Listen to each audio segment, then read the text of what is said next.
오신 분들과 서로 인사들 하시지요. 하나님의 은혜로 삽시다. 우리 2층에도 많이들 오셨는데 우리 잠옷이랑 다 하나님의 은혜로 사시기 바라고요. 마가의 다락방에 임한 성령 강림으로 예루살렘 초대교회가 시작되었고, 강력한 복음 증거와 기사와 이적으로 교회는 날로 부흥했고 큰 부흥을 했습니다. 교인이 하루에 3,000명이 늘고 5,000명이 느는 교인 수의 부흥 말입니다. 성도들 간에 있는 걸 서로 나누는 유무상통했던 사랑의 부흥 말입니다. 그리고 핍박을 두려워하지 않는 믿음의 부흥, 이런 부흥은 외부로부터 들이닥치는 어떤 환난이나 고난이나 핍박도 잘 견뎌내고 성도들 간의 신앙의 결속을 다지는 계기가 됐고 말입니다. 제사장이나 바리새인들, 사두개인들, 이런 종교 권력자들이 두 번에 걸쳐서 엄청난 핍박을 가했지만 그 박해를 당당히 이겨내면서 교회는 부흥의 날개를 다시 크게 펼치면서 피상하기 시작했습니다. 1절 말씀 봐보실래요? 다 같이 1절을 읽어봅니다. 시작. 그때의 제자가 더 많아졌는데 헬라파 유대인들이 자기의 과부들이 매일의 구제에 빠짐으로 히브리파 사람을 원망하니 그랬어요. 그때의 그 말입니다. 그때는 교회가 부흥하기 위해서 비상의 날개를 확 펴고 말해요. 부흥에 또 부흥을 거듭하던 그때에 제자가 더 많아졌다. 성도들의 수가 더 많아졌다. 기쁜 일이잖아요. 즐거운 일이고 이건 정말 춤을 출 만한 너무너무 좋은 일이지 않습니까? 감사할 일이고. 근데 1절 끄트머리에 가니까 사람을 원망하니 그랬어요. 너무너무 기뻐할 일이고 즐거워할 일이고 감사할 일이고 춤을 출 일인데 그 교회 안에서는 말입니다, 사람들이 원망하는 일들이 생기게 되었다라고 하는 얘기거든요. 누가 원망을 했느냐 하면 헬라파 유대인들이 말입니다. 누구를 원망했냐면 히브리파 유대인들을 원망했습니다. 뭐 때문에 원망했느냐 하면 구제하는 일들 때문에 말이에요.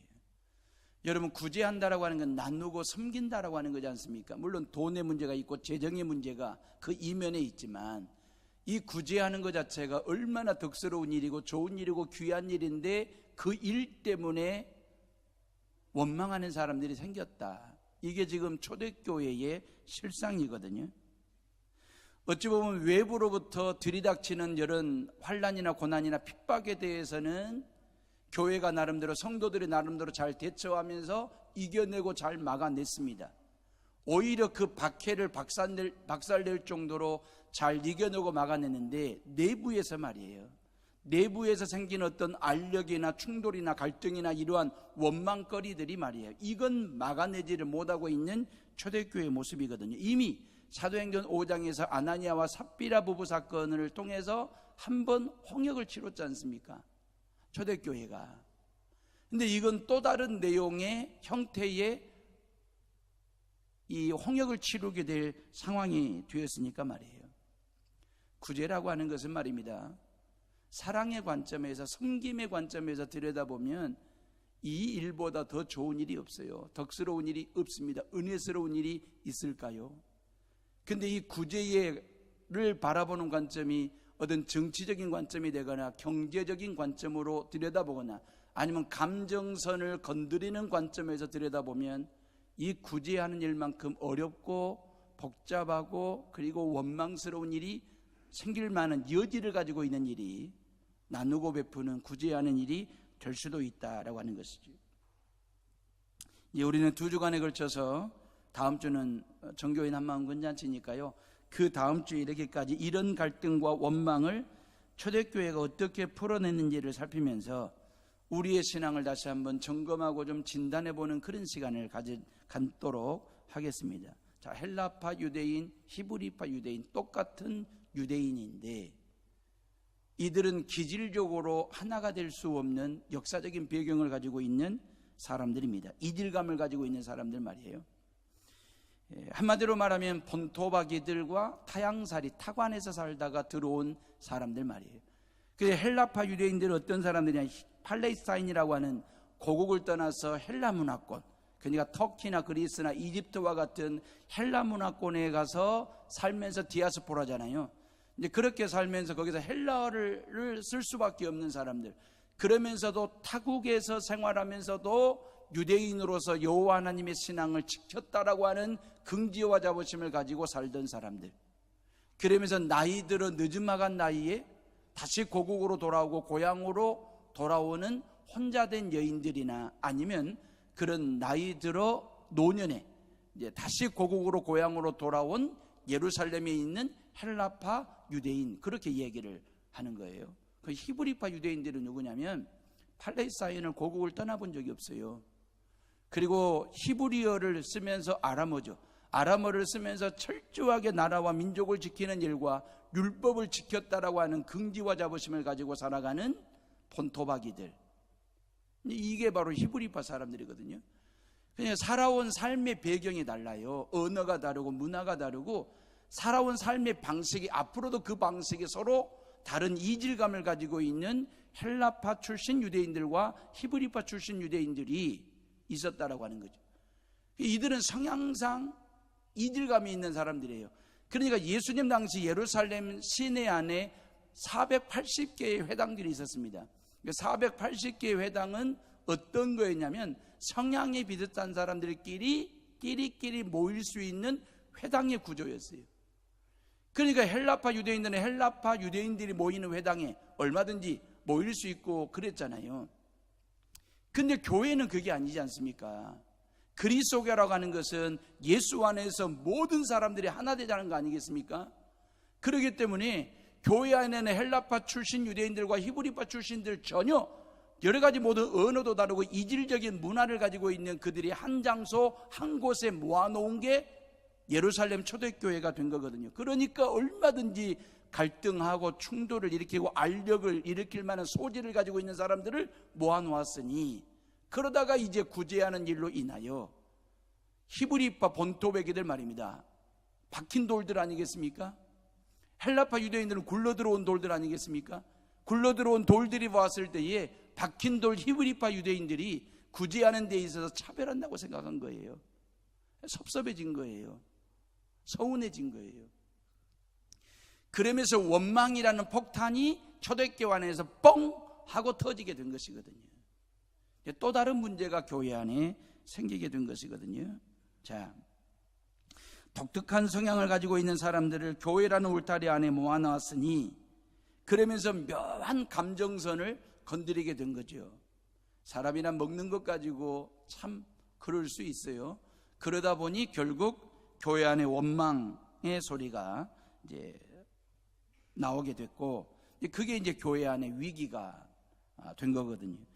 종교 권력자들의 박해를 잘 이겨내고 부흥의 비상을 하던 초대교회가 이제 진짜 비상이 걸렸습니다. 원망과 불평은 시험 중에 시험이고 문제 중에 문제가 되거든요. 헬라파 유대인들의 원망이 컸거든요. 타관에서도 이주민으로 살면서 얼마나 외롭게 섭섭하게 서럽게 살았겠어요.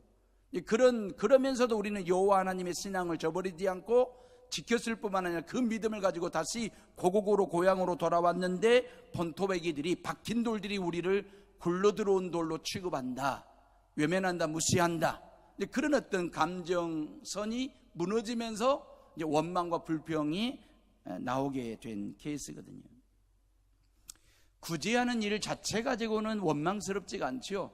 구제 자체는 좋은 거니까 나누고 베푸는 일들을 말입니다. 근데 방법론에서 문제가 생기는 거예요. 항상 그렇거든요.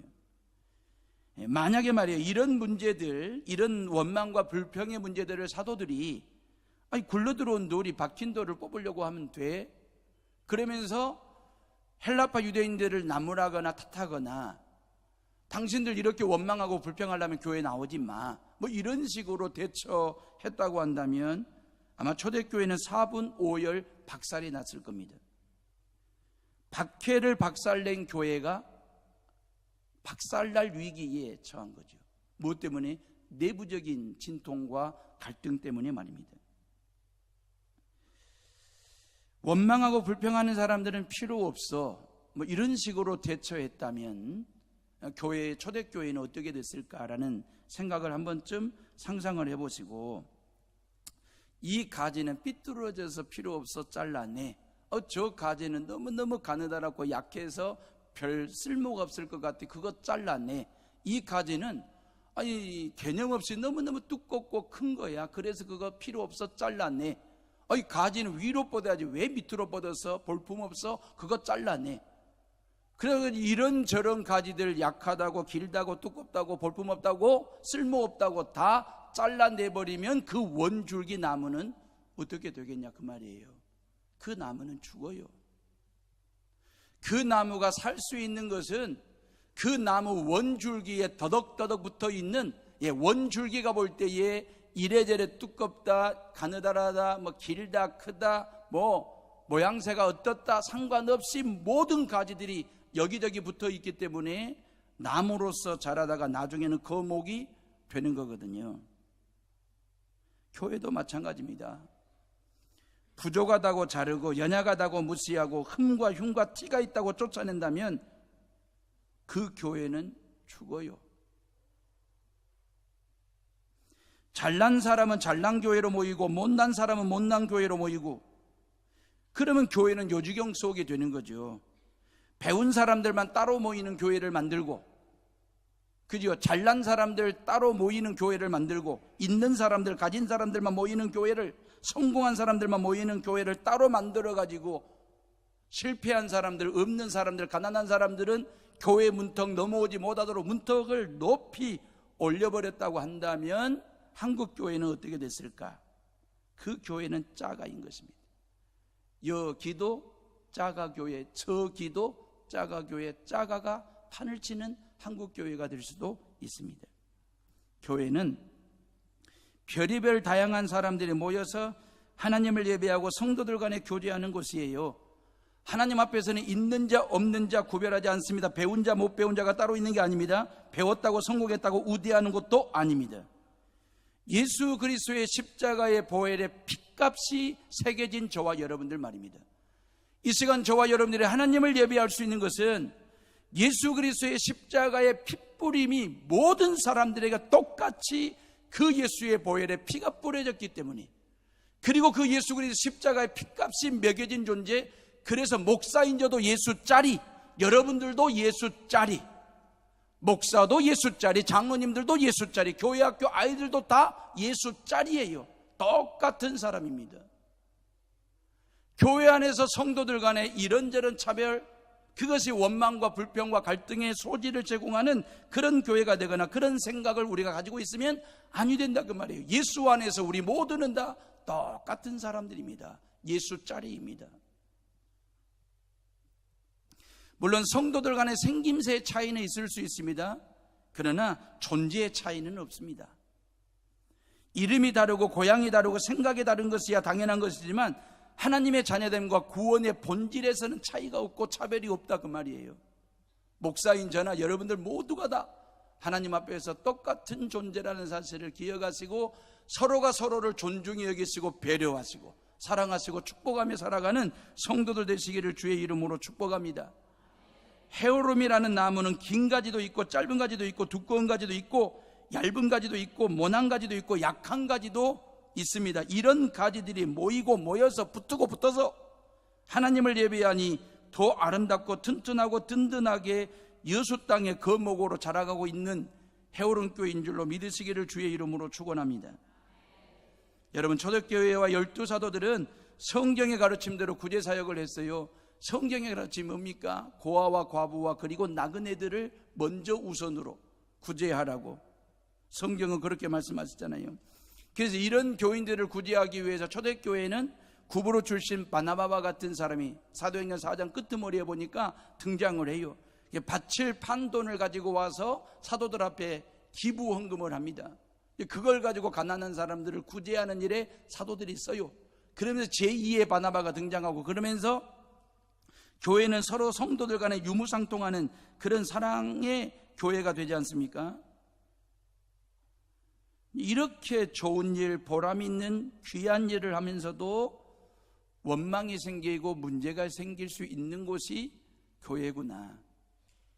사도 베드로가 목회하고 있고 12사도들이 팀 목회를 하고 있는 예루살렘 초대교회도 이런 홍역을 치르는구나 라고 하는 생각 말입니다. 이 부분은 뒤에 가서 말씀드리기로 하고, 헬라파 유대인들이 구제 때문에 빠졌다. 구제에 빠짐으로, 이 빠짐으로라고 하는 말은 헬라어로 파라데오레오라고 하는데 이건 간과하다, 무시하다 그런 뜻이거든요. 이게 번번이 그랬는지는 모르겠어요. 히브리파 본토백이들 박힌 돌들이 타관에서 생활하다가 굴러 들어온 돌처럼 여겨졌던 헬라파 유대인들에 대한 구제에 대해서 번번이 그랬는지, 실수로 그랬는지, 아니면 고의적으로 그랬는지, 아니면 어쩌다가 그랬는지는 모르겠지만 헬라파 유대인들은 히브리파 유대인들이 차별한다라고 원망한 것입니다. 이러한 원망이 정당한 원망인지는 정확히 모르겠지만 도움을 받는 사람은 아주 작은 차이에서도 민감하게 반응하니까요. 그게 인간의 심성이고요. 그리고 헬라파와 히브리파는 기질적으로나 문화와 언어로 보나 살아온 방식이 너무나 다르기 때문에 예민할 수밖에 없는 그 상황 말입니다. 사랑하는 헤오름의 식구들이여, 원망은 무서운 것입니다. 원망과 불평은 세상을 부정적으로 보게 합니다. 여기에 교만까지 보태지면 세상을 보는 눈이 피사의 사타처럼 기울기 시작합니다. 사시, 삐뚤어진 시각을 갖게 되어 있습니다.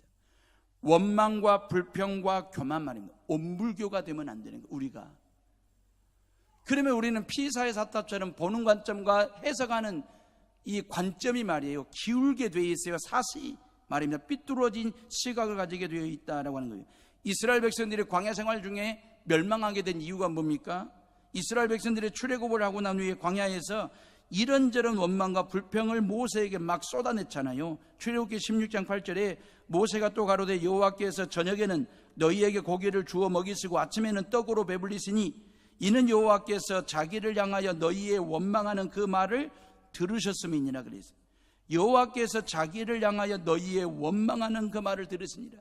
여호와 하나님은 우리의 원망하는 소리, 불평하는 소리를 다 들으신다라고 그리 말씀하셨어요. 그러면서 우리가 누구냐? 너희의 원망은 우리를 향하여 함이 아니요 여호와를 향하여 함이로다 그랬어요. 하나님께서 정확하게 진단하셨어요. 모든 원망과 불평의 마지막 최종 공격은 누구냐면 여호와 하나님을 겨누고 있다는 거예요. 원망이라는 말투의 마지막 겨누는 대상은 누구냐면 여호와 하나님이라는 거예요. 불평의 끄트머리는 누구냐? 여호와 하나님을 향하고 있다. 그래서 무서운 것입니다. 원망이라고 하는 것은 참 희한합니다. 그 원망의 문제를 해결할 만한 사람이 있어요. 교회 안에도, 가정 안에도, 여러분들 직장 속에도, 여러분들 모든 인간관계 속에서 얼마든지 그 사람 찾아가면 불평의 문제도 해결할 수 있고 원망의 문제도 다 해결할 수 있는 사람이 있는데도 불구하고 그 사람을 찾아가지 않습니다. 그리고 뒤로 숨습니다. 뒤로 숨어서 몇몇 사람들이 속닥거리기 시작합니다. 그리고 이제 분을 내고 성을 내고 비난하고 비판하면서 원망 덩어리를 만들어내는 것이 원망의 속성이에요. 참 묘한 것입니다. 그 사람만 찾아가면, 그 상황으로 다시 돌아가면 얼마든지 원망과 불평의 문제를 해결할 수 있어요. 풀어낼 수 있어요. 그걸 알고 있어요. 그럼에도 불구하고 그 사람 찾아간 적 없고 그 상황으로 다시 돌아가지를 않습니다, 인간이. 그리고 뒤로 숨습니다. 숨어서 속닥거리기 시작합니다. 이게 원망입니다. 그 원망의 끝은 결국 누구를 겨누고 있냐면 하나님을 겨누고 있습니다. 이게 인간이 에덴 동산에서부터 시작된 타락으로 시작된 인간의 본성적 본질이다라고 하는 것입니다. 사탄 마귀가 이걸 알아요. 이 수법을 이용하고 있는 거고요. 성도들의 생각 속에, 마음 속에, 삶 속에, 신앙 안에 원망의 씨앗을 뿌려요. 그 원망의 씨앗이 교회 안에서 자라게 하고 키웁니다. 그 교회를 덮게 합니다. 그리고 모든 교회들이 서운함과 섭섭함과 삐짐과 원망과 불평과 토라짐과의 전쟁을 치르게 합니다. 이게 사탄 마귀의 속성입니다. 사랑하는 오름의 식구들이여, 감사하며 사시기 바랍니다. 감사하면 좋은 일이 더 좋은 일 되고 귀한 일은 더 귀한 일이 됩니다. 원망하면 좋은 일도 나쁜 일이 되고 귀한 일은 천하고 추한 일로 변질이 됩니다. 그래서 하나님은 감사하라, 기뻐하라, 기도하라, 이것이 내가 너희들을 향한 당신의 뜻이라고 말씀하셨어요. 기뻐하고 감사하고 기도하면 좋은 일이 있으리라. 많이 있으리라. 우리는 그렇게 찬양하면서 사는 거잖아요. 우리 교회는 다음 주에 정교인 한마음 큰 잔치를 합니다. 2년 만에 하는 행사니 정교인 한마음 큰 잔치를 다음 주에 합니다. 천군백군으로 나누어 가지고 다양한 게임들을 하면서 한 식구임을 확인하자. 이게 정교인 한마음 큰 잔치거든요. 근데 게임에만 몰입하고 승부에만 집착하시는 장로님들도 계시고 권사님들도 있고 구역장들도 있고 그래가지고 성도들도 있고 그래가지고 게임에만 몰입하고 성적 승부에만 집착을 해가지고 졌다고 원망하고 졌다고 미워하는 마음이 우리들의 마음속에서 막 꿈틀꿈틀거리고 그러면 이게 정교인 한마음 큰 잔치 분위기를 쫙 깔아앉게 하는 원인이 되는 거예요. 한 마음이 아니라 두 마음으로, 세 마음으로, 5개 마음으로 쪼개는 원인이 어디에 있냐면 졌다고 원망하고 미워하면 이 정교인 한마음 잔치가 아니라 정교인 두 마음, 세 마음 잔치가 되어버릴 수도 있어요. 그러니까 이건 게임에 집착하거나 승부에 몰입하지 마시고 성도들 간에 교제하는 데 의미를 두고 여러분들이 참석하시면서 우리 팀이 이기면 감사, 지면 더 감사. 따라서 합시다. 이기면 감사, 지면 더 감사. 그러면서 응원과 칭찬 아끼지 말고 이거 돈 안 드는 거니까요. 박수도 막 쳐주시고 이기고 들어오면 박수, 지고 들어오면 박수와 함께 막 환호성을 막 질러가지고 막 서로 간에 같이 기뻐하고 즐거워할 수 있는 청구는 윗도리 상의를 가능한 청색으로 백구는 아랫도리를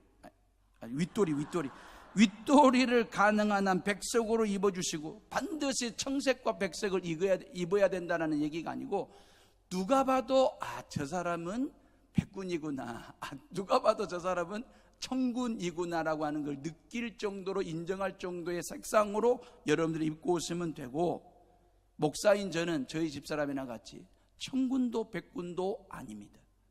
그래서 검정색 와이셔츠를 처음으로 한번 입어봤습니다. 다음 주에도 이거 입고 가려고. 어느 쪽에도 쓸 수가 없어서. 그래서 검정색 와이셔츠를 사서 입어보고 도대체 이게 어떤 넥타이를 쳐야 될지 처음 입어본 와이셔츠 색깔이어가지고 아침에 이거 넥타이 코드 아니라고 제가 몸매가 또 딸리니까 이렇게까지 설명을 했는데도 다음 주에 누구는 녹색을 입고 오고 누구는 빨간색 옷을 입고 오고 그래가지고 아주 여기도 저기도 끼지를 못하는 색상의 옷을 입고 오신 분이 계시면 제가 그분 모시고 한쪽으로 가서 쎄쎄쎄 하려고요. 아침바람 찬바람이 이거나 같이 저랑 같이 이렇게 쎄쎄쎄 하시면서 노실 분은 그냥 아주 애매모호한 색상으로 옷 입고 오시면 돼요. 사도행전 2장과 4장에서 성도들 간에 부자인 성도들이 가난한 성도들을 위해서 가진 거 나누고 베푸는 유무상통하는 아름다운 교회였잖아요. 그런데 이 아름다움과 은혜스러움이 잘못된 구제였는지 오해된 구제였는지는 몰라도 이 일로 인하여 이런 아름다움이 은혜스러움이 사라졌습니다. 이렇게 좋은 일, 보람 있는 일, 귀한 일을 하면서도 원망이 생기고 문제가 생기는구나. 이게 교회구나. 우리 이거 인정하자고요. 예. 그 초대교회는 사도 베드로를 비롯해 12명의 사도들이 목회하고 있는 교회였지 않습니까? 베드로 목사님이 목회하는 그 교회도 이런 내용과 갈등과 충돌이 있었다고 한다면 한국 교회나 해오른 교회 안에 이런저런 갈등과 알력, 원망거리가 있는 것은 지극히 당연한 건지도 몰라요. 교회는 문제가 없어야 한다고 우기는 사람이 문제이지 문제 있는 교회가 문제이지 않습니다. 목사나 성도는 문제가 없어야 한다? 아닙니다. 문제가 있을 수 있습니다. 아니, 문제 있습니다. 문제가 있을 수 있다는 생각은 문제가 아니고요, 문제가 없어야 한다고 우기는 생각이 문제인 것입니다. 왜냐하면 우리는 온전하거나 완벽한 사람들이 아니기 때문에 그렇습니다. 제가 변명하는 게 아니라 실존을 말씀드리는 거예요. 지상에 존재하는 그 어떤 교회도 목사도 성도도 온전할 수 없고 완벽할 수 없습니다. 그런데 세상은 이렇게 이해를 안 합니다. 그렇기 때문에 세상은 교회를 비난하고 욕하고 손가락질을 하는 거예요. 세상의 비난과 비판을 탓하거나 틀렸다고 나쁘다라고 말하는 게 아니라 오히려 감사하지요. 왜 세상의 교회가 잘못될 때, 목사와 성도들이 잘못된 길로 나아갈 때에 왜 교회를 향하여 비난하고 비판할까요? 그 이유는 그 교회를 향한 그들의 기대치가 있다는 얘기잖아요. 기대했는데 기대치에 못 미쳤을 때에 비난하고 비판하는 것은 오히려 더 감사할 일이고 반갑게 맞이해야 될 일이지 않을까라는 생각 말입니다. 우리가 예수님을 믿는 우리라도 땅 위에 교회가 생긴 이래로 지금까지 완전하고 완벽한 교회가 없었던 점을 먼저 인정하자는 거예요. 우리라도 앞으로도 주님이 오시기 전까지는 완전한 교회는 없습니다. 예루살렘 초대교회를 보세요. 그들은 예수님을 직접 뵀던 분들입니다. 예수님의 십자가 죽음과 부활을 직접 체험하고 보았던 신앙인들입니다. 목회자들입니다. 마가의 다락방에서 불과 같은 뜨거운 성령을 체험한 사람들입니다. 사도 베드로를 비롯해 12사도들이 팀 목회를 했던 초대교회입니다. 그리고 안진병이까지 일으켜 세울 정도로 능력 있는 교회였습니다. 그럼에도 불구하고 이런저런 문제가 생기고 이런저런 갈등과 원망이 생기지 않습니까? 중요한 것은 문제시하지 않고 그 문제를 가지고 하나님께 기도했다는 것입니다. 원망을 원망으로 대응하지 않고 그 원망을 감사로 바꿔나가는 일에 사도들과 성도들이 중지를 모았다는 것입니다. 교회는 죄인들이 모여서 예수님을 닮기 위한 영적인 몸부림을 치는 공동체입니다. 불완전한 사람들, 부족한 사람들, 못난 사람들이 모여서 예수님을 예배하다가 찬양하다가 기도하다가 말씀을 듣다가 나도 모르게 조금씩 변하든지 아니면 반절 변하든지 아니면 360도 전부가 변하든지 예수님 닮는 사람으로 변화되어져 가고 있는 진행형 ING다 그 말입니다. 목사도 불완전하고 부족하기는 여러분들과 다를 바가 없고요. 이 때문에 교회는 세상으로부터 많은 공격을 받아왔고요. 교회가 순결하면 순결한 대로 핍박하고 부족하면 부족한 대로 공격하는 게 세상의 속성입니다. 그런 세상을 탓할 일이 아니고 중요한 것은 교회의 주인 되신 하나님께서 그런 교회, 그런 목사, 그런 성도를 한 번도 내친 적 없고 버리신 적 없다는 것입니다. 그 교회가 불완전하다고 잘라, 목사가 완벽하지 못하다고 잘라내, 성도가 엉망이라고 해서 교회라는 나무에서 쳐낸 적이 한 번도 없이, 잘라낸 적 없이 당신 은혜로 살 수 있도록 시간마다 당신의 은혜를 우리에게 부어주시고 말씀의 생수를 우리에게 공급해 주시는 분이 하나님 여호와이시다라고 하는 것입니다. 그래서 저와 여러분들이 존재하는 거예요. 이 예배당과 이 교회가 존재하는 이유, 제가 목사직을 감당하는 이유, 여러분들의 성도로서 이 시간 하나님을 예배할 수 있는 것은 우리에게 문제가 없어서가 아닙니다. 원망거리가 없어서가 아닙니다. 불평할 만한 어떤 소지가 없어서가 아니라 전적인 하나님의 은혜로 우리를 지금도 다듬고 계시고 가다듬고 계시는 그 하나님의 손길, 성령님의 터치가 있기 때문에 이 시간 하나님을 예배할 수 있고 하나님을 찬양할 수 있다라고 하는 것, 모든 출발점은 하나님으로부터입니다. 나로부터가 아닙니다.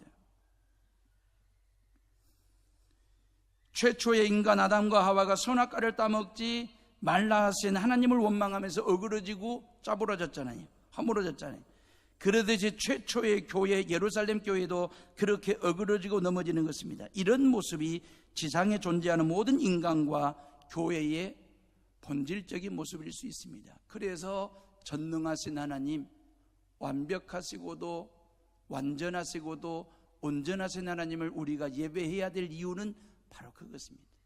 이 주일날 하나님의 성전에 나와서 우리가 온전하시고도 완벽하시고도 그리고 완전하신 하나님 여호와를 예배하고 찬양하고 그분의 말씀을 들음으로 인하여 우리의 주중의 삶이 그래도 완전치는 못하지만 완전에 가까운 삶을 살기 위해서 우리 한번 영적으로 몸부림을 쳐보자.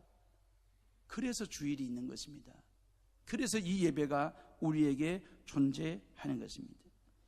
어제 우리 권사님들 모시고 제가 가을 나들이를 저 신안 증도 우리 문중경 전도사님 순교하신 그곳에 모시고 갔습니다.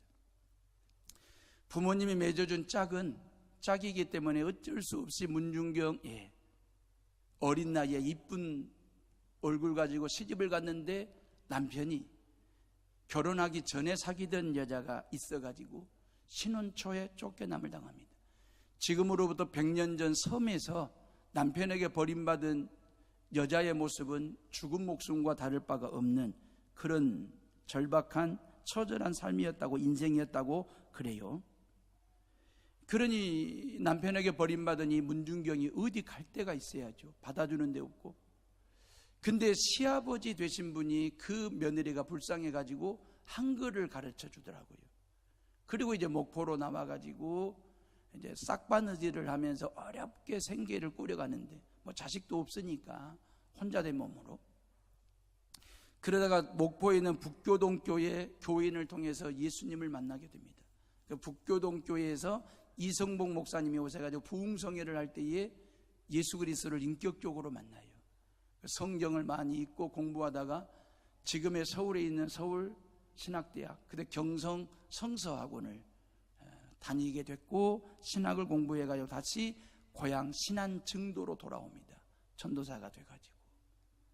신안군은 섬으로 이루어진 다도해 아닙니까?